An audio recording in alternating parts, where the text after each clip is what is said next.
I'm saving all my love for you. Um, Houston, we have a problem, or maybe we don't. If fans of Whitney Houston might be pleased about a singer biopic being put out there. And to be quite frank, I think that musician biopics are the new comic book hero films. There's an already built-in audience, and that guarantees a certain ticket sales. And I'm kind of iffy about where we're headed with these things. What were your initial thoughts at hearing this news?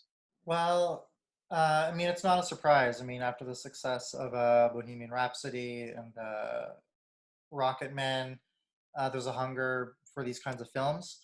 Um, but you're right. I mean, it's always biopics are always a tricky thing. So we saw with the documentary about Amy Winehouse, Amy, Hmm. that members of her family were not happy with the depiction in that film. And then there's other issue. Then there's other sometimes complications where at one point a few years ago, Paul Greengrass was supposed to make a Jimi Hendrix biopic, sanctioned by the estate, and then that ran into all kinds of thorns. So there's always a balance of story, but the estate also trying to protect the image of what is a very valuable asset for them. You know, they don't want anything out there that's going to damage that brand. Yeah, it's always tricky because you have the music rights, which normally are not sometimes they're spread out.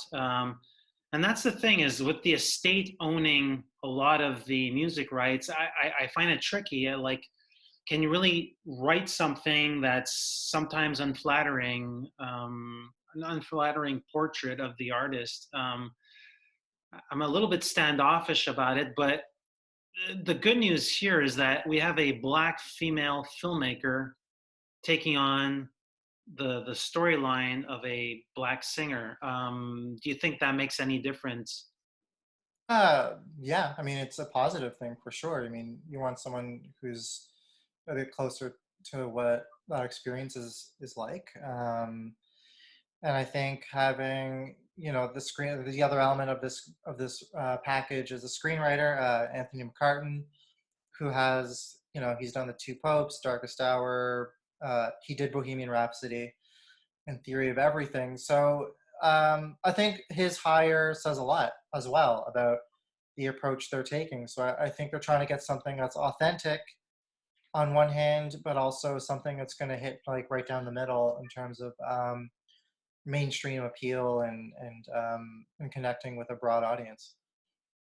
And this comes in the same week where Sony Pictures Classics picked up a docu-film on Julia Child. So I think the idea of having a built-in audience and having money from the gate, from the get-go, is being as it's being smart with the investment and hedging your bet. So we'll see how it goes.